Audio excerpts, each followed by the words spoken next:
Hace solo unos días recibí una llamada que me dejó sin palabras. Una mujer con la voz quebrada por las lágrimas me hizo una pregunta que nunca olvidé. Señor Hill, mi esposo acaba de morir. Quiero cremarlo porque no tenemos el dinero para un entierro tradicional.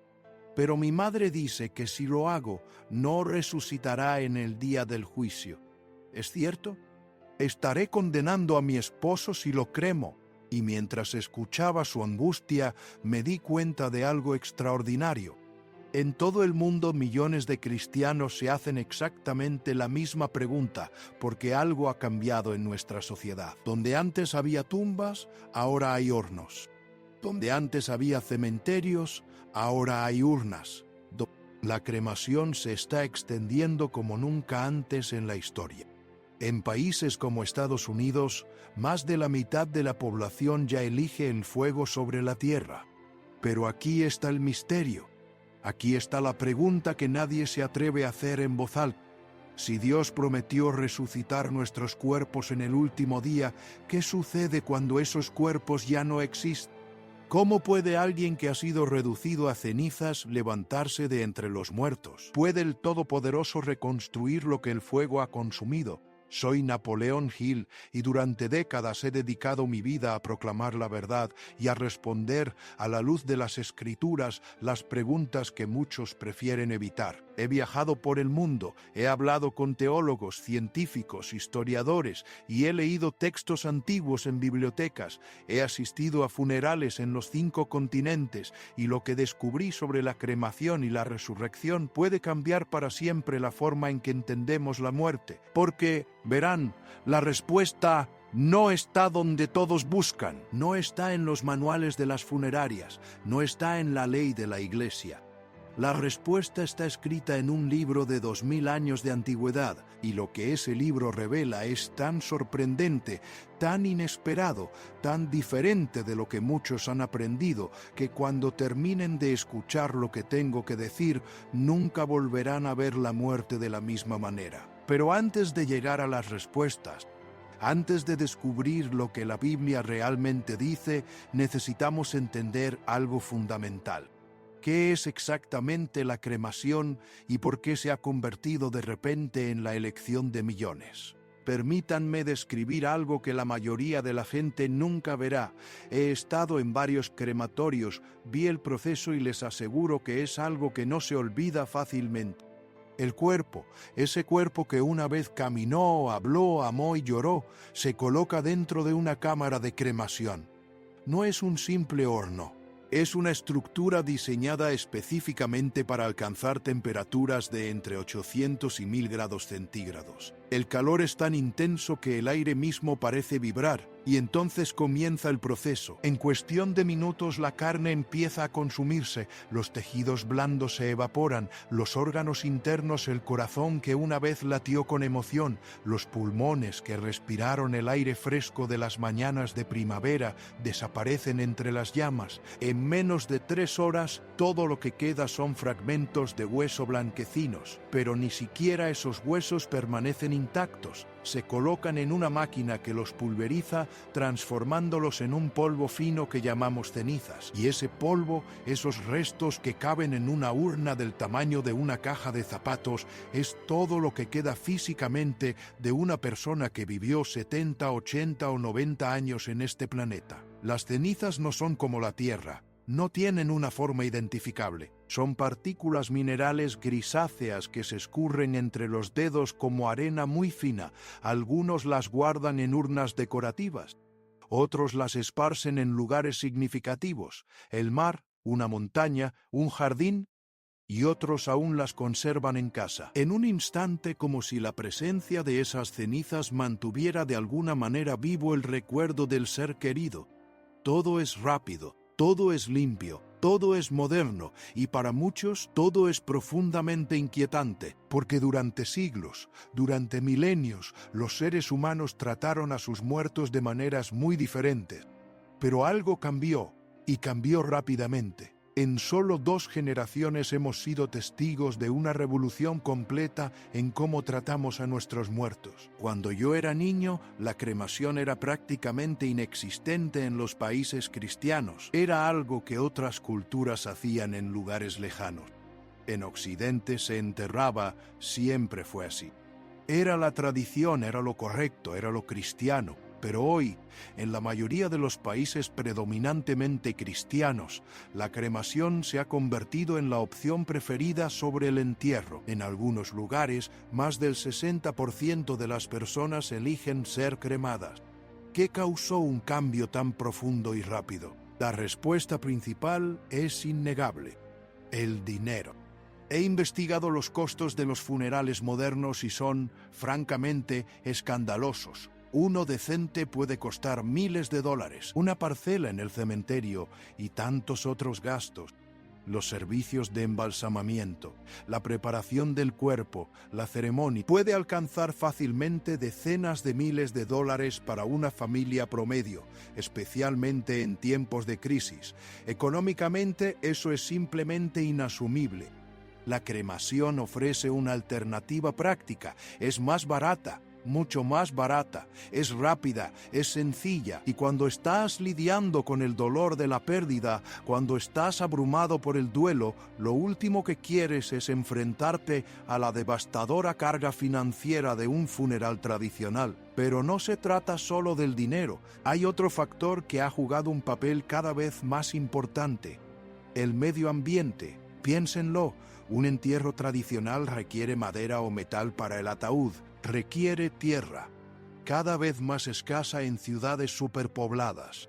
Requiere productos químicos para embalsamar el cuerpo, sustancias tóxicas que se filtran en el suelo. Requiere bóvedas de hormigón para proteger el ataúd. Requiere el mantenimiento del cementerio, agua para regar el césped y combustible para las máquinas cortadoras. La huella ecológica de un entierro tradicional es considerable, y en una sociedad cada vez más consciente del impacto ambiental, esto importa. La cremación, aunque no es completamente neutra para el medio ambiente, exige menos recursos, menos espacio y menos tiempo. Para muchos, suena como la opción más responsable con el medio ambiente. Y luego está la logística del mundo moderno. Las familias ya no viven donde nacieron. Los hijos emigran, los padres se mudan, la gente muere a miles de kilómetros de donde creció.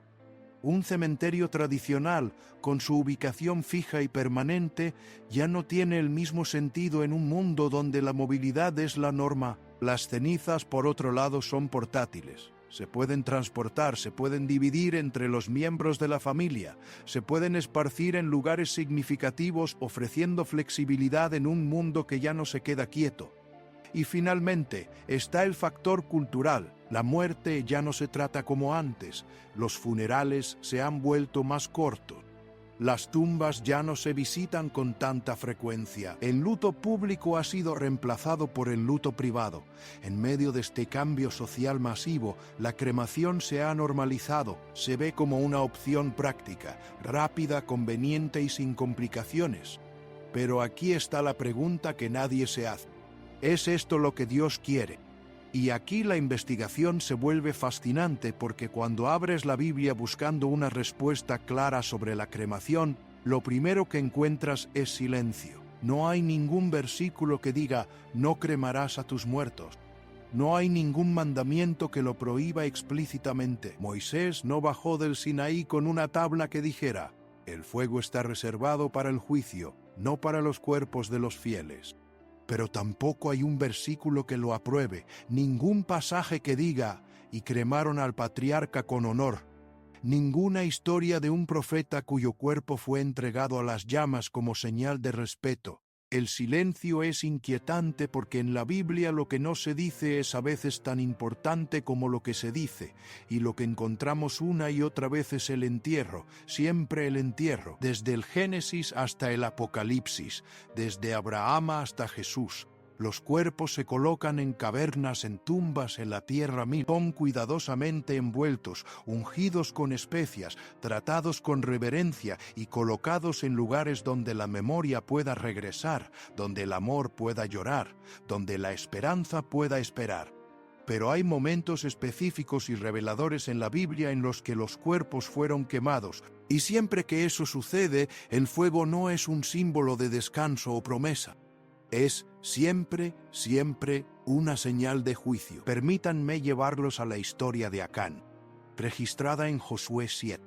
Israel acababa de conquistar Jericó, pero había una orden: no tomen nada del botín, todo debe ser consagrado o destruido. Para todos los míos como Dios. Pero Acán desobedeció, tomó objetos prohibidos y los escondió en su tienda. Cuando su pecado fue descubierto, el juicio no solo fue apedreado, sus pertenencias fueron quemadas y al final su propio cuerpo fue consignado a las llamas. Entonces todo Israel los apedreó, y después de apedrearlos los quemaron en el fuego. Aquí, el fuego no fue un acto de despedida digno. Fue parte del castigo, una marca de vergüenza, una purificación a través del juicio. El fuego fue la sentencia. Ahora otra historia. Primera de Samuel 31. El rey Saúl y sus hijos murieron en batalla. Sus cuerpos fueron colgados por los filisteos como trofeos de guerra. Una humillación pública. Hombres valientes de Jabes, arriesgando sus vidas, viajaron para recuperar esos cuerpos. Pero cuando los encontraron estaban mutilados, posiblemente en descomposición y profanados. Entonces tomaron una decisión: los quemaron. En ese caso, la cremación no fue un ritual espiritual, fue una emergencia pragmática. Los cuerpos habían sido profanados y mutilados. Cremarlos fue una forma de protegerlos de más infortunio o enfermedad. Pero hay un detalle revelador. Recogieron cuidadosamente los huesos y los enterraron bajo un árbol, como si incluso en medio de medidas desesperadas, el entierro siguiera siendo el resultado deseado, como si estuvieran tratando en la medida de lo posible de restaurar la dignidad que les había sido arrebatada. Y está la historia del rey Josías en Segunda de Reyes 23. Ese joven rey, celoso de purificar a Judá de la idolatría, ordena la profanación de los altares paganos. ¿Cómo lo hace? Toma los huesos de los sacerdotes idólatras y los quema en sus propios altares. Aquí, el fuego es un símbolo de condenación y repudio. No hay honor en esos cuerpos, no hay reverencia. Solo vergüenza, juicio y desesperación. El fuego vuelve impuros esos lugares, declarando que los restos profanados no merecen descanso, solo deshonra. Miren el patrón. A lo largo de las Escrituras, cada vez que se queman cuerpos nunca es un acto honorable. Siempre es una respuesta a la vergüenza, el pecado o una necesidad desesperada. En ningún momento, ni una sola vez en todo el Antiguo Testamento, se presenta la cremación como una práctica piadosa o recomendada al pueblo de Dios, y hay una profunda razón teológica para esto. En el pensamiento bíblico, el fuego tiene significados muy específicos y casi nunca positivos cuando se trata del destino final de algo. El fuego es el instrumento del juicio divino. ¿Recuerdan Sodoma y Gomorra? Protegida, fuego y azufre lloviendo del cielo, consumiendo ciudades enteras en un solo día, fuego como castigo. El fuego es un medio de purificación, como el oro probado en el horno, refinado hasta que se eliminan todas las impurezas. Pero es una purificación dolorosa y destructiva. El fuego es el rostro del castigo eterno, el lago de fuego descrito en el Apocalipsis, donde aquellos que rechazaron a Dios enfrentarán el juicio eterno. Sí, el fuego también significa la presencia de Dios. Moisés vio un fuego ardiendo en una zarza, pero sin consumirla. Elías hizo descender fuego del cielo para consumir el altar y la ofrenda. Los sacrificios se quemaban para ser agradables a Dios. Pero aquí está la diferencia crucial. Cuando el fuego aparece fuera del contexto ritual, fuera del altar del sacrificio, casi siempre trae un mensaje de corrección, separación y finalidad. Esto no significa que la cremación moderna sea pecaminosa. La Biblia no la condena directamente, pero resalta algo significativo. En el pensamiento bíblico, el fuego no es la imagen de la esperanza futura, es la imagen del juicio. Y lo que encontramos consistentemente una y otra vez es el entierro de Abraham a Jacob, de Moisés a David. Los cuerpos, incluso el propio Jesús, después de la crucifixión, fue envuelto, ungido y colocado en una tumba nueva. El acto de enterrar, de devolver el cuerpo a la tierra, era más que una simple costumbre. Era una declaración de fe, una confesión silenciosa de que, aunque el cuerpo estuviera ahora muerto, había esperanza de que lo que se sembraba en la tierra algún día resucitaría. Desde el Génesis hasta los Evangelios, el acto de enterrar el cuerpo se presenta como un gesto de respeto, fe y expectativa esperanzadora, la semilla colocada en la tierra esperando la resurrección. Porque para el creyente el cuerpo no es simplemente materia, es un templo, una creación divina, y aquí llegamos al corazón del asunto. Desde el principio la Biblia habla del cuerpo como algo sagrado, una creación divina moldeada intencionalmente por las propias manos de Dios. La historia de la creación en el Génesis dice: entonces el Señor Dios formó al hombre del polvo de la tierra y sopló en su nariz aliento de vida, y el hombre se convirtió en un ser viviente. El cuerpo fue moldeado del polvo pero cobró vida a través del aliento de Dios. Esa unión de materia y espíritu dio origen a la humanidad misma. Por eso la Biblia nunca trata el cuerpo de manera casual, ni en la vida ni en la muerte. Cuando Dios le dijo a Adán: porque polvo eres, y al polvo volverás, estaba delineando el destino natural del cuerpo humano. Esas palabras fueron repetidas por generaciones de creyentes en cada funeral cristiano, completando el ciclo natural establecido por el Creador. Por eso, a lo largo de las Escrituras, el entierro permaneció como un acto de fe. Lo vemos claramente por primera vez en Génesis 23. Sara había muerto, y Abraham, profundamente afligido, no buscó una solución rápida ni una opción barata. No improvisó ni aceptó favores, insistió en comprar un lugar de sepultura adecuado con su propio dinero. Rechazó ofertas de tierras gratuitas, negociando cuidadosamente con los hititas por la cueva de Macpela. ¿Por qué tanto esfuerzo? Porque para Abraham enterrar a su esposa no era solo una formalidad, era un acto de amor y fe. Quería honrarla, dar testimonio, asegurarse de que incluso en la muerte descansara dentro de la tierra prometida. El acto de enterrar a Sara también fue profético, un poderoso recordatorio de que ese polvo volvería a levantarse. Más tarde, en Deuteronomio 21, Dios ordena algo sorprendentemente compasivo. Si un hombre es ejecutado y colgado de un árbol, su cuerpo no debe permanecer allí durante la noche. Debe ser bajado y enterrado el mismo día. ¿Por qué? Porque incluso en el castigo Dios exige dignidad. Incluso en la culpa, un cuerpo merece respeto porque sigue siendo su creación. Y luego vino el entierro de Jesús, el más sagrado de todos. El cuerpo del propio Hijo de Dios que acababa de ser crucificado fue cuidadosamente retirado de la cruz, envuelto en lino limpio, ungido con especias aromáticas y colocado en una tumba nueva. José de Arimatea, un hombre rico y respetado, ofreció su propio lugar de sepultura como un acto de honor. Las mujeres observaban de cerca, pero los discípulos sabían en silencio que este cuerpo, aunque herido, era santo. El hecho de que fuera enterrado se convirtió en algo central para el mensaje del Evangelio. Murió, fue sepultado y al tercer día resucitó. El entierro no fue un final, sino un anuncio, un preludio de la gloria. A lo largo de las Escrituras, el entierro conlleva un profundo significado simbólico.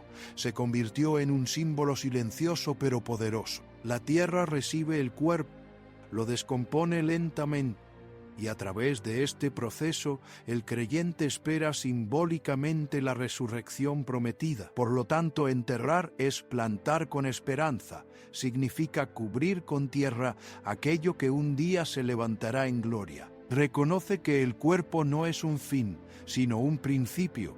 Cuando el cuerpo se coloca en la tierra, se planta una promesa, así como una semilla muere para dar vida. Así, el cuerpo del creyente es devuelto a la tierra con la esperanza de que un día resucitará incorruptible. Y entonces llegamos a la pregunta que más atormenta a los creyentes, la pregunta de aquella mujer al teléfono. La pregunta que mantiene a muchos despiertos por la noche. ¿Impide la cremación? ¿La resurrección? Esta es, sin duda, la pregunta que más desafía a los creyentes modernos al considerar la cremación. Si el cuerpo se reduce a cenizas, ¿puede Dios todavía levantarlo? La fe cristiana no solo proclama que Cristo resucitó de entre los muertos, sino que afirma que nosotros también resucitaremos como Él, con cuerpos nuevos, glorificados y eternos. La resurrección no es simplemente una metáfora reconfortante, es una promesa literal y física, firmada con la sangre de Jesús y sellada por el poder de Dios. Pero entonces, ¿qué sucede cuando el cuerpo ya no existe? Cuando ha sido consumido por el tiempo o reducido a cenizas por el fuego, las Escrituras responden claramente: nada puede limitar el poder del Creador. En 1 Corintios 15, el apóstol Pablo aborda este mismo tema. La pregunta, aunque en un contexto diferente, surge al explicar la resurrección. Lo que se siembra en corrupción, resucita en incorrupción. Se siembra en deshonra, resucita en gloria. Se siembra en debilidad, resucita en poder. Se siembra cuerpo natural, resucita cuerpo espiritual. Pablo no describe una reforma exacta de nuestro viejo cuerpo, sino una transformación gloriosa, así como una semilla plantada en la tierra desaparece para dar lugar a algo nuevo, un árbol, una flor. El cuerpo humano es enterrado, devuelto al polvo y resucitado en gloria. Transformada, esto no depende de la integridad del cadáver o de los huesos intactos, depende del poder de Dios. Y su poder no tiene límites.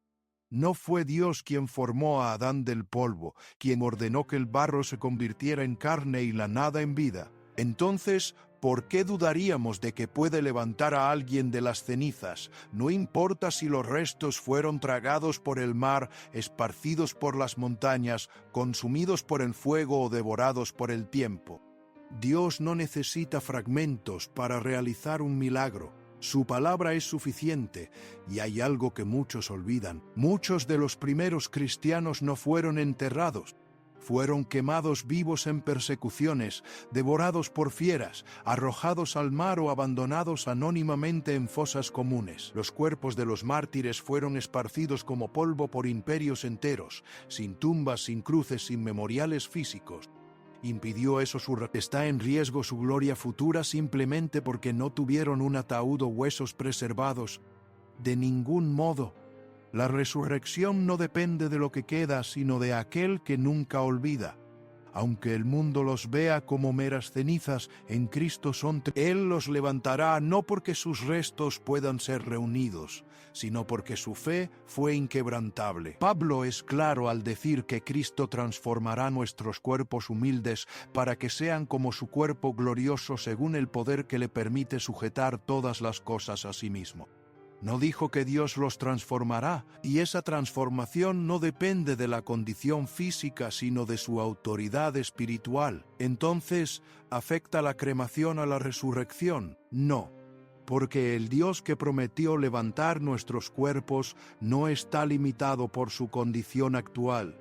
No exige ataúdes, huesos intactos o tumbas marcadas. Él es Señor sobre toda la materia, y las cenizas de hoy pueden convertirse en la gloria de mañana. Por lo tanto, aunque la reflexión es valiosa, debemos descansar en última instancia, no en las elecciones humanas, sino en el poder divino. Si crees que Jesús venció a la muerte, también debes creer que nada, ni el fuego ni el polvo, puede impedir que cumpla su promesa. Nuestra esperanza no está en el estado de nuestros cuerpos, sino en la fidelidad de aquel que dijo: «Yo soy la resurrección y la vida». Pero si la Biblia no condena explícitamente la cremación, ¿Qué dice la Iglesia? Durante muchos siglos, la Iglesia se opuso firmemente a la práctica de la cremación, no porque la considerara inherentemente pecaminosa, sino porque históricamente había sido promovida por grupos que negaban la resurrección de los muertos. Particularmente entre los siglos XIX y XX, la cremación fue adoptada como un acto de protesta contra la fe cristiana, simbolizando un rechazo a la esperanza de la vida eterna. Debido a esta asociación, la Iglesia consideró que aceptar la cremación en esas circunstancias negaba implícitamente una verdad esencial. Sin embargo, con el tiempo surgieron nuevas preguntas y desafíos. Las motivaciones de la gente evolucionaron. Muchos llegaron a elegir la cremación no por rebelión espiritual, sino por necesidad financiera, consideraciones de salud o decisiones personales basadas en el amor y el respeto. Así, la Iglesia reconsideró su posición. En 1963, el Vaticano, bajo el Papa Pablo VI, levantó la prohibición absoluta, permitiendo la cremación siempre que no fuera elegida como una negación de la fe en la resurrección. Desde entonces, la cremación ha sido permitida por la Iglesia Católica. No obstante, el entierro tradicional sigue siendo preferido y alentado como un signo de esperanza y continuidad con la tradición cristiana. Además, en el documento doctrinal de 2016 Ad Resurgendum cum Christo, para resucitar con Cristo, la Congregación para la Doctrina de la Fe reafirma que la cremación es aceptable, pero bajo condiciones claras. Primero, las cenizas no deben ser esparcidas en la naturaleza, divididas entre los miembros de la familia o guardadas en casa sin una razón justificable. Segundo, deben ser colocadas en un espacio sagrado como un cementerio, iglesia o columbario, preservando su conexión con la comunidad cristiana y sirviendo como un testimonio público de fe. Tercero, se enfatiza que la cremación no afecta la salvación ni la resurrección, siempre que no se elija como un rechazo consciente de las enseñanzas cristianas. Otras denominaciones cristianas, muchas iglesias evangélicas, protestantes y ortodoxas, varían en sus posiciones. Algunas permiten abiertamente la cremación, otras la desalientan, pero la mayoría está de acuerdo en que la práctica no debe considerarse pecaminosa. En cambio, insisten en que debe ser una elección reflexiva, hecha con sabiduría, reverencia e intención espiritual. Pero aquí hay algo que debemos entender, algo raramente discutido en las conversaciones sobre cremación versus entierro. Todos los cuerpos finalmente comparten un destino idéntico: volver al polvo. La cremación no destruye lo que somos, simplemente acelera un proceso ya escrito en la carne humana desde el primer día. En el momento en que el aliento abandona el cuerpo, comienza la descomposición. La piel se seca, los músculos colapsan, los órganos se disuelven. En unas pocas semanas, solo quedan los huesos. Años después, ni siquiera eso. Este proceso tiene un nombre en la ciencia forense: tafonomía, el estudio de cómo los cuerpos se descomponen y desaparecen. Describe la esqueletización, la putrefacción y la disolución total. Explica cómo incluso el cuerpo enterrado en un ataúd se convierte inevitablemente en alimento para microorganismos, humedad y tiempo. Puede llevar décadas o solo meses, pero el resultado es siempre el mismo: polvo eres y al polvo volverás. En ese sentido, la cremación no introduce nada nuevo, simplemente logra en horas lo que el tiempo haría en años. La diferencia no es espiritual, es cronológica. Un cuerpo reducido a cenizas por la cremación no es diferente de uno que lentamente vuelve al polvo en la tumba. Ambos regresan a la tierra, y en ambos casos nos quedamos con la misma pregunta: ¿qué queda de nosotros? La respuesta es tan simple como profunda. Queda lo que Dios nunca olvida. Queda el alma, nuestra identidad eterna, el propósito para el cual fuimos creados. Queda aquello que no se oxida. No puede ser consumido y no puede desvanecerse dentro de una tumba. No importa si tus huesos descansan bajo una lápida marcada con una cruz, o si tus cenizas fueron esparcidas en el mar. Lo que limita a la humanidad no limita a Dios, ni el fuego, ni el tiempo, ni el olvido. Y es esta certeza la que cambia toda nuestra perspectiva, porque el polvo no es un final, es una preparación, un terreno fértil para el milagro más grande que está por venir. Y si el polvo no es el final, la pregunta ya no es si Dios puede resucitar el cuerpo, sino cómo elegimos honrarlo mientras está confiado a nuestro cuidado. Porque aunque Dios no necesita huesos para obrar milagros, nosotros sí necesitamos honrar lo que Él creó con sus propias manos. El apóstol Pablo lo expresa con tanta claridad que no deja lugar a la indiferencia. ¿No saben que su cuerpo es un templo del Espíritu Santo que habita? ¿Qué es un don de Dios para ustedes? No son dueños de sí mismos. Fueron comprados a un alto precio. Por lo tanto, glorifiquen a Dios en su cuerpo. Si el cuerpo es verdaderamente un templo, entonces no es meramente un recipiente.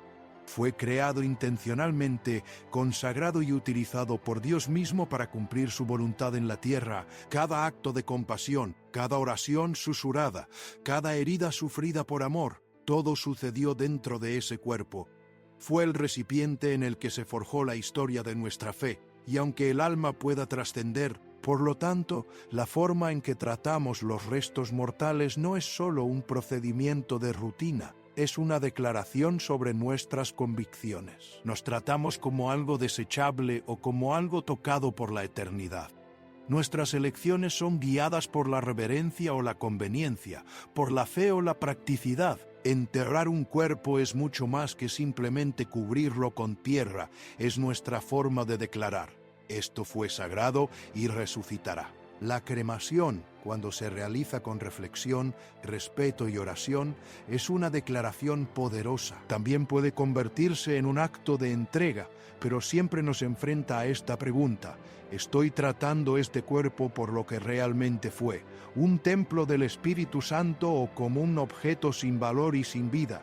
La diferencia no radica solo en el método, sino en el corazón detrás de la decisión. Porque la muerte no solo marca el final de una vida, también abre un proceso de duelo que requiere apoyo, rituales y espacios donde el amor pueda llorar, recordar y sanar. Y aquí surge una dimensión completamente nueva de este dilema. ¿Qué sucede con la memoria cuando el cuerpo ya no está presente? ¿Dónde llorarán por ti? Durante siglos. El entierro no fue simplemente un ritual religioso, sino una forma poderosa de apoyar emocionalmente a los que quedaban. Una tumba no es solo un agujero en el suelo, es un punto permanente en el mapa del corazón humano. Es el lugar al que los hijos regresan, donde los amigos dejan flores, donde el dolor encuentra forma y el amor encuentra palabras para hablar. Allí se susurran oraciones y las lágrimas fluyen sin juicio. Para muchos, el cementerio se convierte en una continuación sagrada pero cuando el cuerpo se reduce a cenizas, ese ancla desaparece. No hay tierra que lo sostenga, ni lápida que lo nombre. El vínculo se pierde o simplemente se transforma. La cremación, aunque diferente, no tiene por qué estar vacía. Para algunos, esparcir las cenizas en el mar es un acto de libertad. Para otros, guardarlas en una urna trae consuelo y compañía. La memoria sigue viva, pero cambia. Ya no está confinada a un lugar, sino que es llevada por el viento, presente en la canción que suena en cada aniversario. Enterrar las cenizas en un jardín o transformarlas en un árbol también puede crear una eternidad natural. Sin embargo, existe un riesgo. En un mundo acelerado, olvidadizo e implacable, la ausencia física puede deslizarse fácilmente hacia el olvido emocional. Por eso, cada familia debe considerar cuidadosamente la elección. Porque el duelo requiere espacio, exige rituales. La muerte, aunque natural, siempre debe ser procesada con amor y dignidad. La memoria es más que nostalgia, es amor extendido, es nuestra prueba de que alguien vivió, caminó entre nosotros, que su vida fue significativa. Tanto la tumba como la urna, el cementerio o el mar pueden convertirse en espacios sagrados si el corazón lo permite. Al final, lo que importa no es dónde lloramos, sino cómo elegimos nunca olvidar. Y si la memoria vive donde el amor elige recordarla, entonces la elección final no es meramente logística o práctica, es profundamente espiritual y profundamente personal. No hay una fórmula perfecta, no hay un versículo que dé instrucciones explícitas, no hay un patrón universal con una solución prefabricada. Eso nos lleva inevitablemente a la pregunta, ¿qué debemos considerar al tomar esta decisión? No hay reglas obligatorias, pero hay preguntas guía que podemos hacernos y abordar con honestidad. Preguntas que no nos empujan por un camino rígido, sino que revelan la verdadera intención de nuestros corazones. La primera y más fundamental es, ¿qué traerá mayor gloria a Dios? ¿Estoy testificando incluso en la muerte que realmente creo en la resurrección? La segunda pregunta es, ¿qué traerá mayor consuelo a quienes me aman? Porque no estamos solos al enfrentar esta decisión. Otros llorarán, otros recordarán, otros necesitarán un lugar para procesar su pérdida. ¿He considerado cuidadosamente lo que ellos pueden necesitar? Les he ofrecido un espacio físico simbólico para despedirse, llorar, compartir recuerdos y sanar. A veces, el mayor acto espiritual que podemos elegir no es lo que es más fácil para nosotros, sino lo que consuela a quienes dejamos atrás. Y la tercera pregunta es esta: ¿cuál es la intención más profunda detrás de mi elección? Esto va al núcleo de nuestra conciencia. ¿Estoy tomando esta decisión por fe o por miedo? ¿Por reverencia o por indiferencia? ¿Por convicción o simplemente por conveniencia? Dios mira el corazón, juzgando no solo los métodos que elegimos, sino también nuestra motivación. Si nuestra elección proviene del respeto, el amor y un deseo sincero de honrar su plan y consolar a los que quedan, entonces esa decisión, ya sea entierro o cremación, puede glorificarlo verdaderamente. Estas preguntas pueden no ser fáciles, pero son necesarias porque nos alejan de meros tecnicismos y nos llevan a un territorio sagrado. Nos obligan a mirar hacia adentro y preguntar, ¿estoy decidiendo con fe o con prisa? ¿Estoy pensando en el alma o solo gestionando un evento? ¿Estoy dejando un legado que habla de esperanza o simplemente cerrando otro capítulo? Porque la muerte, aunque inevitable, también presenta una oportunidad para dar testimonio. Y nuestra decisión final en esta tierra, cómo dejamos nuestros cuerpos atrás, puede convertirse en un testimonio silencioso. Una declaración de lo que realmente creemos, no solo de quienes fuimos, sino de quienes esperamos ser. Resucitados, transformados, eternos. Y en medio de este viaje, lleno de decisiones, dudas y despedidas, una verdad brilla más que todas las demás. Dios puede levantar lo que el mundo ha olvidado. Porque Él no requiere condiciones ideales, solo requiere ser quien Él es. Si fuimos hechos del polvo, ¿por qué temer volver cenizas o tierra, huesos o nada? Dios no está limitado por lo que vemos. Su poder no se detiene por barreras físicas. Tesalonicenses declara audazmente: hermanos y hermanas, no queremos que ignoren acerca de los que han dormido, para que no se entristezcan como el resto de la humanidad que no tiene esperanza. Si creemos que Jesús murió y resucitó, así también Dios por medio de Jesús traerá en su compañía a los que duermen en Él. La promesa no se centra en la condición del cuerpo, sino en la fe del alma. Y esa fe activará la resurrección venidera, una resurrección que no es una restauración de algo viejo, sino su gloriosa transformación en algo nuevo. Lo que era mortal se volverá inmortal, lo que era perecedero, imperecedero. Lo que una vez fue frágil puede convertirse en esplendor. Pablo es claro al decir, se siembra cuerpo natural, resucita cuerpo espiritual. Eso significa que Dios no simplemente restaurará lo que existía antes, Él creará algo completamente nuevo. El cuerpo glorificado no necesita restos, necesita un propósito. Y en ese día no solo se abrirán las tumbas, las cenizas se levantarán e incluso el mar entregará a sus muertos. Porque cuando Cristo pronuncie su palabra final, no importará si tu cuerpo fue enterrado en mármol o esparcido al viento, no importará si tu urna descansa en un columbario o si tus huesos yacen bajo un árbol olvidado.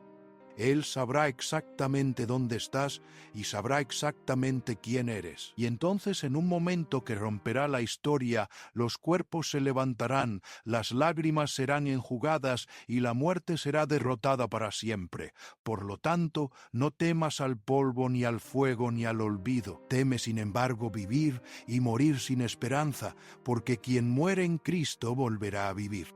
Y ahora vuelvo a esa llamada, a esa mujer llorando al teléfono, aterrorizada de que decidir cremar a su esposo pudiera condenarlo eternamente. Le dije lo que les estoy diciendo aquí, lo que las Escrituras realmente enseñan, que Dios no está limitado por las cenizas, que la resurrección no depende del estado de los restos, sino del poder del Creador. Le dije que los mártires fueron quemados vivos, que los santos fueron arrojados al mar, que millones de fieles murieron sin tumbas y que todos ellos, cada uno, resucitarán en el día final. Le dije que lo que importa no es el método, sino la fe, no las cenizas, sino Cristo. Y mientras hablaba, escuché su llanto transformarse de desesperación en alivio, de miedo en esperanza, de culpa en paz. Entonces mi esposo está bien, susurró. Dios no lo olvidará. No respondí. Dios nunca olvida a los suyos. Y un día, cuando Cristo regrese, su esposo se levantará, no como era, sino glorificado. Y esa es la verdad a la que debemos aferrarnos. Entonces, ¿debería un cristiano elegir la cremación? La Biblia no lo prohíbe, la Iglesia lo permite. Y Dios ciertamente puede levantar cenizas tan fácilmente como levanta el polvo. Pero la decisión sigue siendo profundamente personal, profundamente espiritual, y debe tomarse con oración, reflexión y fe. ¿Qué consuela más a tus seres queridos? ¿Cuál es la verdadera intención de tu corazón? Estas son las preguntas que debes hacerte, y solo tú, en conversación con Dios, puedes responderlas. Porque al final lo que importa no es si terminamos como cenizas o polvo, lo que importa es en quién confiamos para que nos ayude a levantarnos de nuevo. Y si confías en Cristo, si crees que Él venció a la muerte, entonces nada, absolutamente nada puede impedir que cumpla su promesa, ni el fuego, ni el tiempo, ni el mar, ni el olvido, porque Él dijo: yo soy la resurrección y la vida. El que cree en mí, aunque muera, vivirá. Y en esa promesa, en esa certeza absoluta descansa nuestra esperanza, no en el estado de nuestros cuerpos, sino en la fidelidad de aquel que nos creó, nos redimió y nos resucitará. Hablo como Napoleón Hill y comparto lo que he discernido a lo largo de mi vida, lo que las Escrituras revelan y lo que mi conciencia me obliga a proclamar. La decisión ahora es tuya. Que Dios te bendiga y te guarde. Y cuando llegue tu momento, que enfrentes la muerte no con miedo, sino con esperanza, sabiendo que el polvo no es el final, es solo el principio.